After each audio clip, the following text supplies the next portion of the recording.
everybody, and welcome back. Today's episode is Menopause Mojo and loving your evolving body. So, all right, loves. Today we're going to dive into the wild, wacky, and wonderful world of menopause. Yeah, that menopause. The chapter where your body decides it's time for some serious rewrites to the script. So here's the thing. I understand that there can be a lot of mixed feelings, whether you're in the deep throes of hot flashes or just kind of curious about what's ahead. Please know this. You are not broken. You are not alone, and you're definitely not done being fabulous. All right. There is a conversation that really needs to happen more often about menopause. So we can really dispel that stigma. We can normalize the struggles that happen to somebody undergoing menopause and really find ways to put tools out there more readily available to help people rediscover desire and confidence, right? So, let's get into it. Menopause 101. What the fuck is happening to my body? All right. Let's give you a brief breakdown of the different menopausal phases. All right. Perimenopause. This is a warm-up act where hormones levels fluctuate.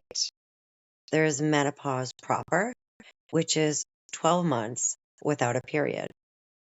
Postmenopause is the new normal. This is where hormonal shifts are all over the place, right? Your estrogen is going to take a nosedive. And unfortunately, this can lead to vaginal dryness and mood changes. And then we have testosterone. And yes, women have testosterone too. This is going to decline as well. That actually is going to impact libido and the muscle tone. So basically, your hormones are like playing musical chairs, and no one told you the fucking rules. So there, it's like common symptoms, like weight gain, fatigue, night sweats, and like sleep disturbances, right? This isn't a punishment. It's a process, and like every good process, it comes with solutions. So let's reframe the body changes, okay? I totally want you to acknowledge the grief that some people feel when their body is just changing. And please view it as an evolution of your body, not a loss of what was. There is, you don't have to love every single thing about your body, but you can respect what it's doing for you. And when it comes to menopause, libido and desire can be really impacted by this. So it's kind of like, where did it go and how the fuck do we get it back? So the common complaint I hear is, I just don't feel like myself anymore. Here's the thing, like hormones aren't the only factor here. You have stress, self-image, and the relationship dynamics actually play a role too. So I really want to normalize low libido is just a symptom of this. It's not a failure on your part, okay?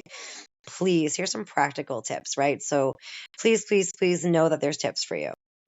There's some practical little ideas to reignite that desire in you. I want you to revisit your relationship with pleasure. Okay. Menopause isn't the end of your sex life. It's an invitation to explore it in new ways. I encourage self-exploration through body awareness, mindfulness, and new self-love techniques.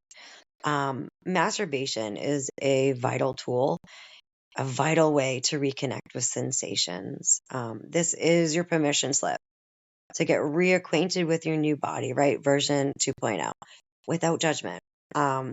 Because of the vaginal dryness that comes with this, right? Dry spells are normal, but please, let's not suffer through them, right? Lube's your best friend. So the magical lubrication can absolutely help you during this phase, right?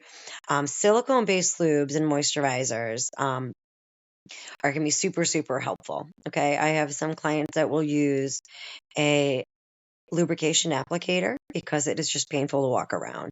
Because remember, the estrogen brings the blood flow into the vaginal wall. So the vaginal wall is now starting to thin and it gets a little bit more dry, right? So silicone lubes are going to be much more moisturizing, and a lot of them have vitamin E, which is fantastic. And I also want to mention too, there's vaginal estrogen creams that you really should consult your doctor about. Very, very helpful. I am pro estrogen therapy treatments, very much so. I want to really take into consideration the stress management that needs to be had here. Chronic stress is going to kill the libido. And there's some, simple steps like deep breathing, gentle movement, and truly like prioritizing time for joy. Small little things, small little things. So if it's in the morning, you have your cup of coffee and you're listening to the birds, that's your joy, right? Just connect with that. These little things that bring you joy helps you reconnect back with pleasure, not just sexual pleasure.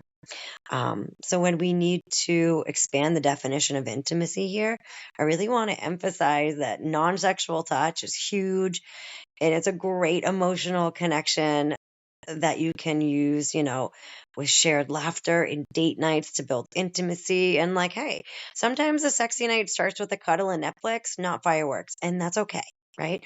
So, like, your libido might feel like it's on a sabbatical, but with the right support, it can absolutely make a comeback. All right. I really suggest conversations about your needs and desires. And if you need someone to bounce that off of, I really am your open and judgment free coach.